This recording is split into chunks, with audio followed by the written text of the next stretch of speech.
पत्रकार दिनानिमित्त आज आमदार सतेज पाटील यांनी कोल्हापूर प्रेस क्लब कार्यालयाला भेट दिली।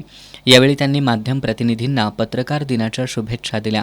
त्यानंतर माध्यमांशी बोलताना त्यांनी भाजपचे प्रदेशाध्यक्ष रवींद्र चव्हाण यांनी माजी मुख्यमंत्री स्वर्गीय विलासराव देशमुख यांच्याविषयी केलेल्या वक्तव्याचा निषेध केला।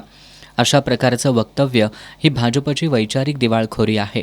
मुख्यमंत्र्यांसह भाजपच्या वरिष्ठ नेत्यांना तरी हे वक्तव्य मान्य आहे का, असा सवाल आमदार सतेज पाटील यांनी केला।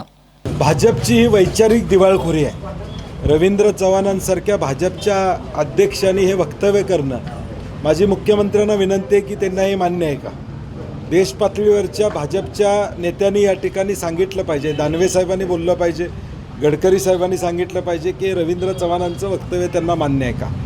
भाजपचं षडयंत्र काय, इतिहास पुसायचा, त्या व्यक्तिमत्वाबद्दल एखादी गोष्ट बोलायची आणि मग नंतर सावरासावर करायची, परंतु त्या व्यक्तीबद्दल या ठिकाणी काहीतरी चुकीचं बोलायचं आणि एक समाजामध्ये वेगळं वातावरण करायचं।